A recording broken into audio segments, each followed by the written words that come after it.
Vamos a comenzar ya con la segunda sesión. Y teníamos pendiente la resolución de la 160. Vamos a terminarla entonces. La temática para la segunda clase serían las figuras literarias, específicamente el hiperbatón, el paralelismo, quiasmo y el decano, pero nos habíamos quedado en la número 11, en el que el segmento seleccionado era el sujeto. Sería en la opción C, ¿verdad? Así habíamos dicho, opción C. Y pasamos a la 12.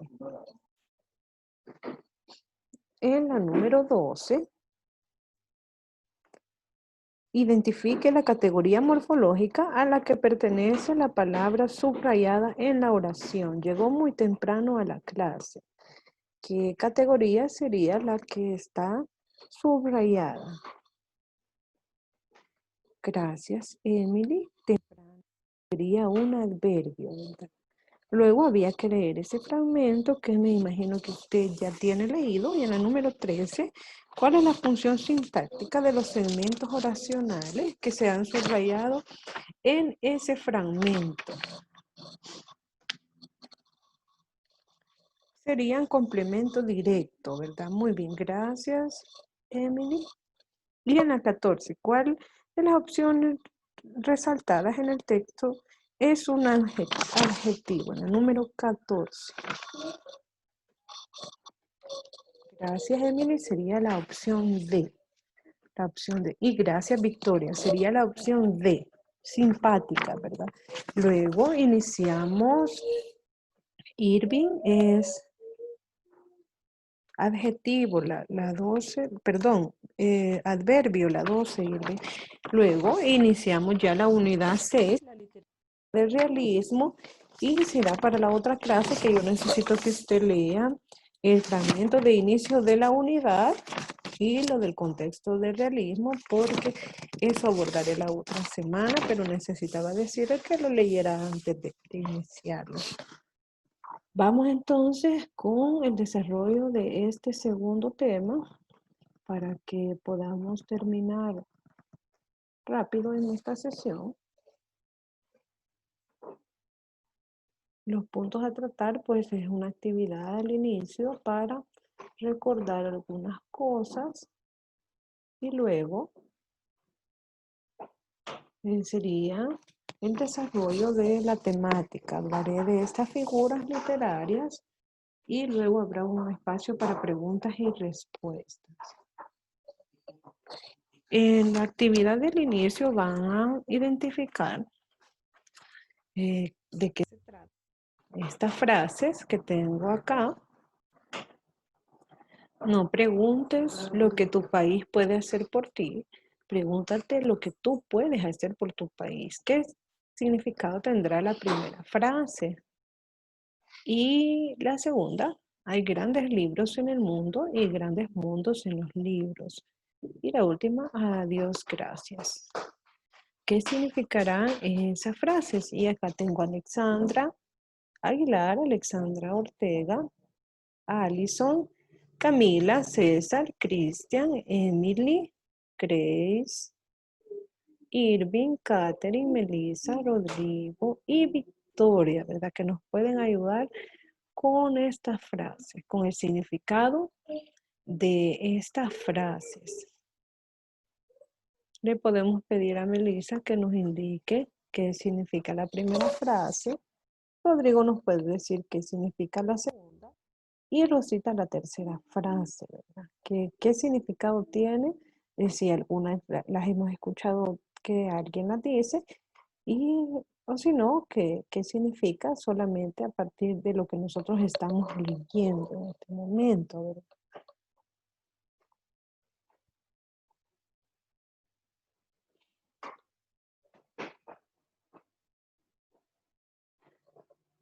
Bueno, como la participación hoy no se dio, ¿verdad? Entonces yo se las dejo para que usted reflexione acerca de estas frases. Y continúo con la primera figura literaria que se trata del hipérbato. Esta figura literaria lo que hace es que altera el orden habitual de los elementos de una oración o de una frase. Es decir, que puede ser que el sujeto esté al final en el medio de la frase y por eso es que está alterado el orden habitual, porque comúnmente encontramos sujeto primero y luego el predicado, ¿verdad? O las palabras este, colocadas en distintas formas. ¿Y para qué se hace? Eh, ¿Qué efecto crea esta figura literaria? Recordemos que las figuras literarias son adornos, ¿verdad? Adornos retóricos que podemos hacer, emplear al momento de hablar o de escribir. Y esta figura literaria, cuando se utiliza, pues da mayor elegancia al lenguaje que nosotros hablamos o cuando nosotros escribimos, ¿verdad? También otra de las funciones que tiene esta figura es que hace hincapié en una idea en específica o una palabra dentro de una oración.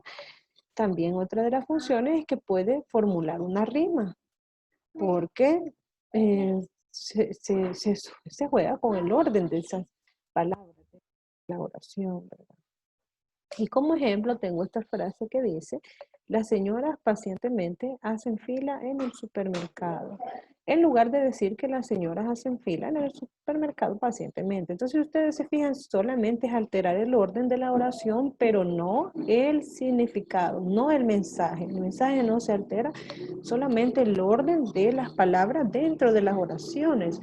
Y así podemos observar estas que están acá, lisa la carretera hasta la playa está. Entonces, la forma habitual de decirlo es que la carretera hasta la playa está lisa, ¿verdad? Y de esta forma se escucha más elegante o en algunos casos, pues se provoca una rima, ¿verdad? Usted puede leer los demás ejemplos para que quede clara la primera figura literaria. La siguiente figura literaria se llama paralelismo. Y esta lo que se hace, como la palabra la indica, que se llevan dos ideas a la par, dos ideas o dos palabras que van a la par desarrollándose y esto crea un efecto rítmico y secuencial. Entonces la palabra que se repite puede ser una palabra nada más o un sintagma, ¿verdad? O toda una expresión también se puede llevar a la par para irla desarrollando esa idea y el objetivo es producir una rima y embellecer la forma de escribir de alguien. Este recurso es muy utilizado en las canciones, en esta forma de la poesía, las coplas o simplemente en la poesía, en toda la poesía. Y como ejemplo tengo, más allá de la vida quiero decírtelo con la muerte.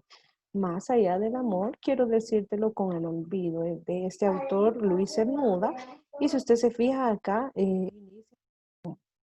así se hace la repetición en más allá para llevar estas dos ideas a la par, se desarrollan a la par esas dos ideas y por eso se llama paralelismo.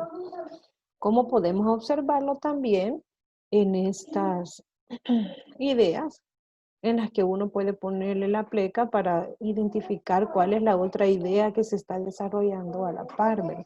O simplemente introducirla. Y aquí tenemos todos estos ejemplos, todas estas frases que tienen esta figura que se llama paralelismo. Miren, está tan cortita, la vida vino, la vida pasó. Entonces son dos ideas que se desarrollan a la par, por eso son ideas paralelas. Por eso se llama así a esta figura literaria. Esta sería la segunda figura literaria. La primera que altera el orden de la oración y la segunda que repite un mismo término para darnos a comprender que se desarrollan dos ideas en el momento. tenemos una tercera figura que se llama quiasmo, en el que se invierte el orden de las palabras o las funciones que éstas desarrollan, pero no se hace una oposición, es decir, se alteran las palabras, pero no el sentido, ¿verdad? Para crear algo nuevo, como este ejemplo. Cuando tenía hambre, no tenía comida, y ahora que tengo comida, no tengo hambre. Entonces, si ustedes se fijan, se altera el orden de varias palabras, ¿verdad? Entonces se dice de una forma, pero esa misma frase se altera, se pone lo último primero para crear otro sentido. Acá tenemos otros ejemplos de quiasmo. Ni son todos los que están, ni están todos los que son. Entonces, como en las clases, ¿verdad? Ni son todos los que están, ni están todos los que son. ¿Qué querrá esta frase? Pero este efecto que crea es muy bonito porque invierte el orden y le cambia el sentido. Si ustedes se fijan, en el hiperbatón se hacía una alteración del orden, pero no cambiaba el sentido, ¿verdad? Mientras que en el quiasmo sí se hace, se cambia el sentido a la segunda frase. Ya tenemos también otras que usted puede apreciar. Todos estos serían ejemplos de quiasmo. Y este que es muy famoso, ¿verdad? La mona, aunque se vista de seda, mona se queda. Él le ha intercambiado el orden. Acá el autor decide a qué palabras o simplemente cambia toda la frase, ¿verdad?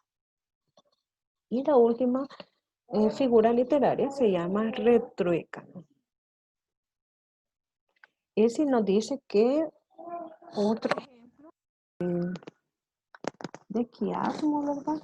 Sería, es mejor tenerlo y no desearlo que desearlo y no tenerlo. Muy bien, Elsie. Y muy bonito también ese ejemplo que ella nos da, ¿verdad? Para enriquecer este saber de la figura literaria quiasmo. Muy bien. Veo que ha comprendido muy bien qué significa, de qué trata esa figura.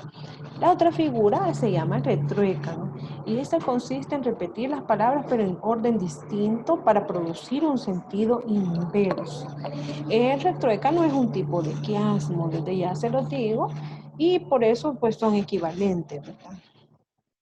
Para hacer reflexionar a la persona que lo escucha. Este ejemplo dice que una persona te dedique tiempo es fácil, pero no es tan fácil sacar de tu tiempo para dedicarle a alguien más. Entonces, el quiasmo y el retruécano son figuras equivalentes.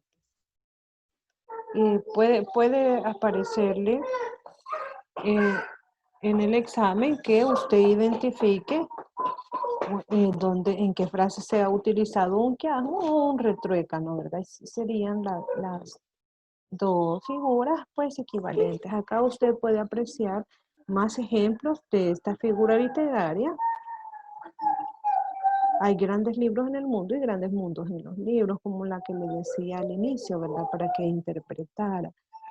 Entonces, ese efecto que se crea es para hacer reflexionar a la persona que lo escucha. No hay camino para la paz es el camino. Y todos los ejemplos que podemos apreciar. No sé si alguien tiene alguna pregunta acerca de estas figuras literarias de la página 177.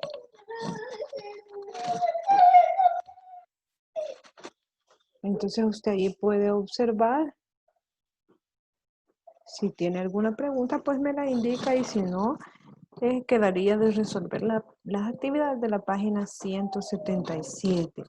Y en la actividad 1 se debe de escribir las figuras estudiadas que están presentes en esas canciones.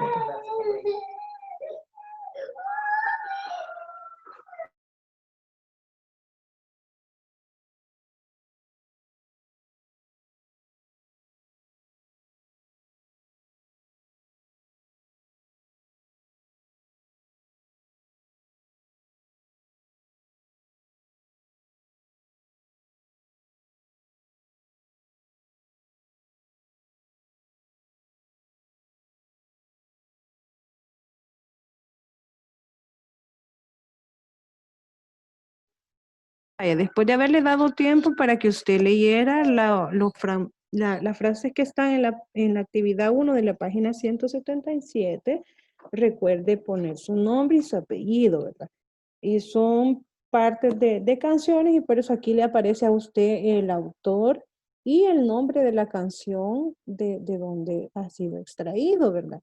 Y en la número 1, en el primer verso, ¿qué figura sería de las que acabamos de ver el que se ha utilizado? ¿Qué figura sería? Y en el segundo verso, en los segundos versos,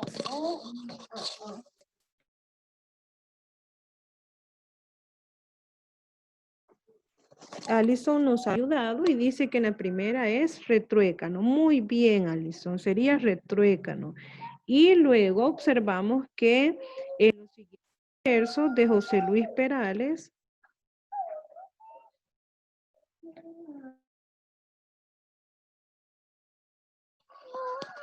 en los siguientes versos se ha repetido la palabra amor, ¿verdad? Y se está diciendo que qué es el amor. Y también Irving nos ha participado diciéndonos que en la primera es retruécano. Muy bien. En el segundo, ¿qué figura sería la empleada?